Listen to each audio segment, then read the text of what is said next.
মৃত্যুক্ষুধা কাজী নজরুল ইসলাম রচিত একটি উপন্যাস। উপন্যাসটি সওগাত পত্রিকায় ১৩৩৪ বঙ্গাব্দের অগ্রহায়ণ মাস থেকে ১৩৩৬ বঙ্গাব্দের ফাল্গুন মাস পর্যন্ত ধারাবাহিকভাবে মুদ্রিত হয়। গ্রন্থাকারে এটি ১৩৩৭ বঙ্গাব্দের বৈশাখ মাসে প্রকাশিত হয়। বলা হয়েছে মৃত্যুক্ষুধা কাজী নজরুল ইসলামের কালজয়ী একটি উপন্যাস। আরও বলা হয়েছে এটি বাংলা সাহিত্যের প্রথম সাম্যবাদী চেতনার উপন্যাস। পুতুল খেলার কৃষ্ণনগর, যেন কোনো খেয়ালি শিশুর খেলা শেষে ভাঙা খেলাঘর। খোকার চলে যাওয়া পথের পানে জননীর মতো চেয়ে আছে, খোকার খেলার পুতুল সামনে নিয়ে। এরই একটেরে চাঁদ সড়ক, একটা গোপন ব্যথার মতো করে গাছপালার আড়াল টেনে রাখা। তথাকথিত নিম্নশ্রেণীর মুসলমান আর রোমান ক্যাথলিক সম্প্রদায়ের দেশি কনভার্ট খ্রিস্টান মিলে গা ঘেঁষাঘেঁষি করে থাকে এই পাড়ায়।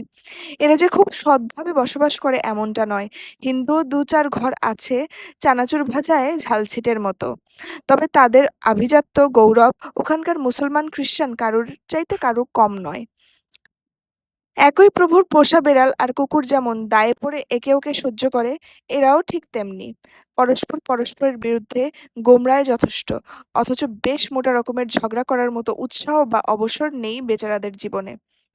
জাতি ধর্ম নির্বিশেষে এদের পুরুষেরা জনমজুর খাটে, অর্থাৎ রাজমিস্ত্রি, খানসামা, বাবুর্চিগিরি বা ওই রকমের কোনো একটা কিছু করে।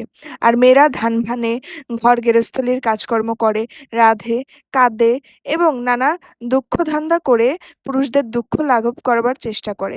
বিধাতা যেন দয়া করেই এদের জীবনে দুঃখকে বড় করে দেখবার অবকাশ দেননি, তাহলে হয়তো মস্ত বড় একটা অঘটন ঘটে যেত। এরা যেন মৃত্যুর মালগুদাম, অর্ডারের সঙ্গে সঙ্গেই সাপ্লাই, আমদানি হতে যতক্ষণ, রপ্তানি হতেও ততক্ষণ। মাথার ওপরে টেরির মতো এদের মাঝে দু চারজন ভদ্রনুকও আছেন, কিন্তু এতে তাদের সৌষ্ঠব বাড়লেও গৌরব বাড়েনি। ওইটাই যেন ওদের দুঃখকে বেশি উপহাস করে। বিধাতার দেওয়া ছেলে মেয়ে, এরা বিধাতার হাতেই সঁপে দিয়ে নিশ্চিন্ত মনে পান্তা ভাত খেয়ে মজুরিতে যায়। সন্ধ্যায় ফিরে এসে বড় ছেলেটাকে বেশ করে দুঘা ঠ্যাঙায়, মেজোটাকে সম্বন্ধের বাছবিচার না রেখেই গালি দেয়। সেজোটাকে দেয় লজনচুস, ছোটটাকে দেয় চুমো। তারপর ভাত খেয়ে নাক ডাকিয়ে ঘুমায়।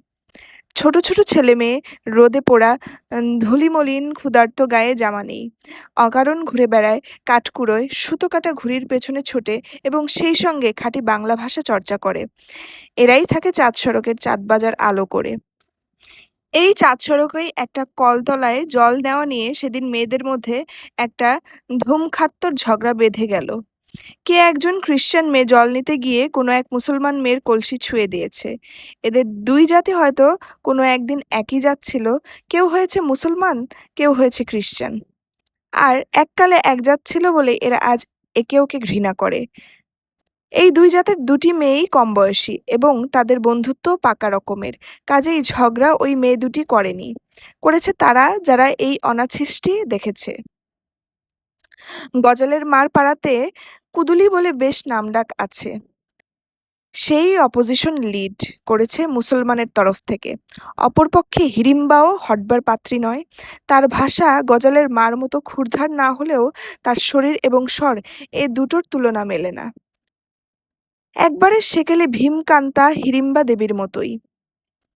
গজালের মা গজালের মতোই সরু, হাড্ডি চামড়ার ষাঁড়, কিন্তু তার কথাগুলো বুকে বেঁধে গজালের মতোই নির্মম হয়ে ওঠে। গজাল উঠিয়ে ফেললেও দেয়ালে তার দাগ যেমন অক্ষয় হয়ে যায়, ঝগড়া থেমে গেলেও গজালের মার কুটুক্তির জ্বালা তেমনি কিছুতেই আর মিটতে চায় না। ঝগড়া তখন অনেকটা অগ্রসর হয়েছে এবং গজালের মা বেশ চিবিয়ে চিবিয়ে বলেছে, হারামখোর, খেরেস্তান কোথাকার, হারাম খেয়ে খেয়ে তোদের গায়ে বন শুয়োরের মতো চর্বি হয়েছে না লো। গজালের মাকে আর বলবার অবসর না দিয়ে হিড়িম্বা তার পেতলের কলসিটা খং করে বাঁধানো কলতলায় সজোরে ঠুকে অঙ্গ দুলিয়ে থ্যাবড়ানো গোবরের মতো মুখ বিকৃত করে হুংকার দিয়ে উঠল, তা বলবি বই কিলো শুটকি, ছেলে তোর খেরেস্তেনের বাড়ির হারাম রাধা পয়সা খেয়ে চেকনাই বাড়িয়েছি কিনা। গজালের মা রাগের চোটে তার ভরা কলসির সবটা জল মাটিতে ঢেলে ফেলে আরো কিছুটা এগিয়ে গিয়ে খিচিয়ে উঠল, ওলো আগধুমসি, ওলো ভগলপুরের গাই, ওলো আমার ছেলে খেরেস্তানের ভাত রাঁধে নাইলো, আমার ছেলে জজ সাহেবের খানসামা ছিল, জজ সাহেবের লো ইংরেজের। পুটের মাও খেরেস্তান। তার আর তর সইল না। সে তার ম্যালেরিয়া-জীর্ণ কণ্ঠটাকে যথাসম্ভব তীক্ষ্ণ করে বলে উঠল, আসৈরন সইতে নারি, শিকে ইয়ে দিলে ঝুলে মরি। বলি, ও গজালের মা, ওই জজ সাহেবও আমাদেরই জাত, আমরা রাজার জাত জানিস। ২-৩টি ক্রিশ্চান মেয়ে পুটের মার এই মোক্ষম যুক্তিপূর্ণ জবাব শুনে খুশি হয়ে বলে উঠল, আচ্ছা বলেছিস মাসি। খাতুনের মা কাঁখে কলসি, পেটে পিলে আর কাঁধে ছেলে নিয়ে এতক্ষণ সোনার দলে দাঁড়িয়েছিল এবং মাঝে মাঝে মূল গায়েনের দোয়ারকি করার মতো গজালের মার সুরে সুর মিলিয়ে দু-একটা টিপ্পনি কাটছিল, কিন্তু এবার আর তর সইল না। ছেলে পিলে আর কলসি সমেত সে একেবারে মূল গায়েনের গা ঘেঁষে গিয়ে দাঁড়ালো এবং খ্রিশ্চানদের বউদের লক্ষ্য করে যে ভাষা প্রয়োগ করল তা লেখা তো যায়ই না, শোনাও যায় না। এইবার হিড়িম্বা ফোঁস করে তার চুল খুলে দিয়ে একেবারে এলোকেশি বামা হয়ে দাঁড়ালো এবং কোমরের আঁচল জড়াতে জড়াতে খাতুনের মার মুখের সামনে হাত দুটো বার কয়েক বিচিত্র ভঙ্গিতে ঘুরিয়ে দিয়ে বলে উঠল, তুই আবার কে এলো উজরো খাগি, তবুও যদি ভাতারের ধুমসুনি না খেতিস দুবেলা। তারপর তার অপভাষাটার উত্তর তার চেয়ে অপভাষায় দিয়ে সে গজালের মার পানে চেয়ে বলল, হ্যালা ভাতার পুত খাগি, ৩ বেটা খাগি, তোর ছেলে না হয় জজ সাহেবের বাবুর্চিগিরি করত, আর সে ছেলেও তো দিয়েছিস কবরে। আর তুই নিজে যে সেদিন আমাকে আমফেসাদ বাবুর হাঁড়ি ঠেলে উনুন কেড়ে এলি, ওই আমফেসাদ বাবু তোদের মৌলভী সাহেব নাকি লো? হাতশোক, এখনো খেরেস্তানের গন্ধ পাবি। এর চরম উত্তর দিল গজালের মা বেশ একটু ছুরির মতো ধারালো হাসি হেসে। বলি, ও লো হুতুম চোখি, ওই আমফেসাদ বাবু তো আমার তলপেটে চালের পোটলা পেয়ে মাথার চটি ঝাড়েনি।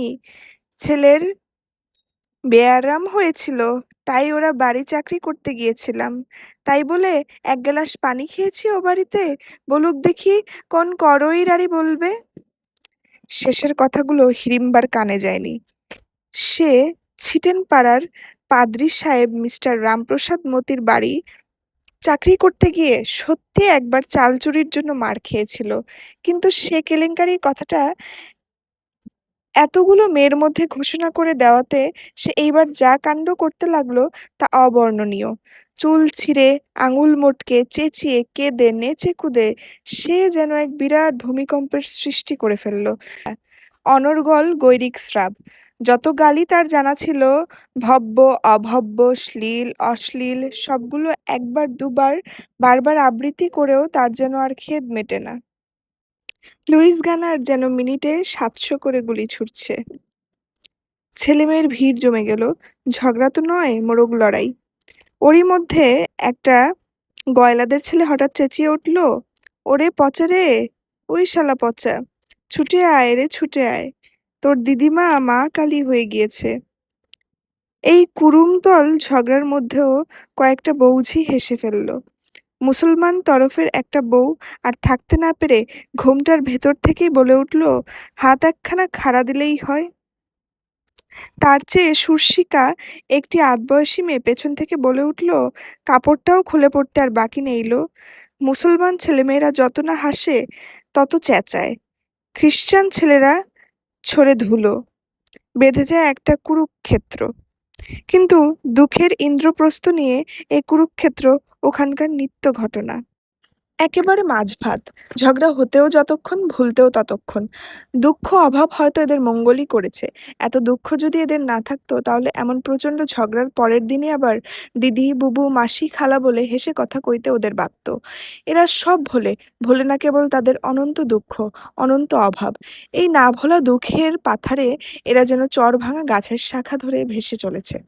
দুঃখের যন্ত্রণায় মন থাকে এদের তিক্ত হয়ে, ভাষাও বেরোয় তাই কটু হয়েই।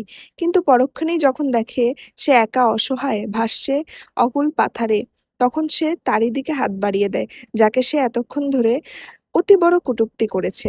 তাদের এ জলের জীবনযাত্রায় কি ভাঙার সুখী মানুষের মতো পরম নিশ্চিন্ত মনে বৎসরের পর বৎসর ধরে এ ওর পানে চেয়ে মুখ ফিরিয়ে বসে থাকবার উপায় আছে? এই দুঃখের বোঝা যদি এদের এই বিপুল না হয়ে উঠত, তাহলে এরাও একদিন ভদ্রলোকের মতো মানুষজাতির মহাশত্রু হয়ে দাঁড়াতো, বড় বড় যুদ্ধ বাঁধিয়ে দিত।